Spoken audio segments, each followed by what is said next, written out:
గుడి నుండి ఇంటికి వచ్చిన వెంటనే చాలామంది తెలియక చేసే కొన్ని తప్పులు ఉన్నాయంటూ పెద్దలు చెప్పుకొస్తారు. అయితే ఇప్పుడు అవేంటో మనం తెలుసుకుందాం ఈ వీడియోలో. ఈ తప్పులు చేయడం వల్ల గుడికి వెళ్ళినా ప్రతిఫలం ఉండదు అంటారు.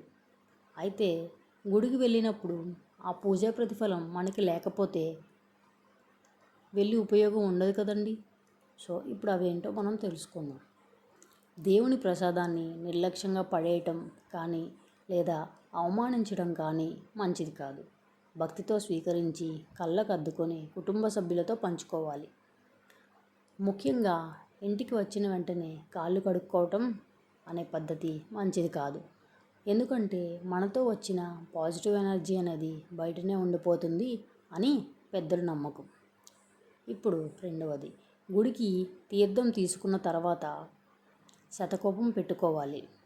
మనం గుడికి వెళ్ళినప్పుడు శతకోపం పెట్టుకోవడం కొంతమంది మర్చిపోతూ ఉంటారు. అది పెద్దగా పట్టించుకోరు, కానీ అది చాలా ముఖ్యమైన విషయం. ఎందుకంటే శతకోపం పెట్టుకోవడం వల్ల దేవుని ఆశీర్వాదం ఉంటుందని పెద్దలు చెప్తూ ఉంటారు.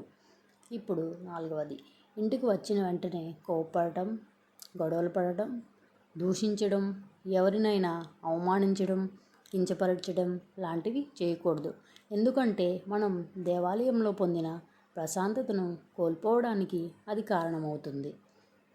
చాలామంది గుడిలో ఉన్న దేవుని విగ్రహాలను తాకి ముట్టుకొని నమస్కారం చేసుకుంటారు.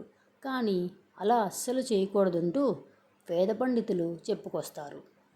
దేవాలయం అనేది పవిత్రతకు ప్రతిరూపం. మనం గుడికి వెళ్ళినప్పుడు అలాగే ఇంటికి తిరిగి వచ్చినప్పుడు కొన్ని నియమాలు పాటించడం వల్ల నెగిటివ్ ఎనర్జీకి దూరంగా ఉండవచ్చు. అలాగే మన పూజా ప్రతిఫలాన్ని పూర్తిగా పొందవచ్చు. ఈ నియమాలను పాటించుకొని మీ పూజా ప్రతిఫలాన్ని మీరు పూర్తిగా పొందాలని ఆశిస్తున్నాను. అలాగే మీకు ఆ మహాలక్ష్మీదేవి కృప ఎల్లప్పుడూ ఉండాలని కోరుకుంటున్నాను. ఓం నమో నారాయణాయ. మీకు ఈ వీడియో నచ్చితే సబ్స్క్రైబ్ మై ఛానల్ ప్లీజ్. ఈ వీడియోను ఎండ్ వరకు చూసినందుకు ధన్యవాదాలు.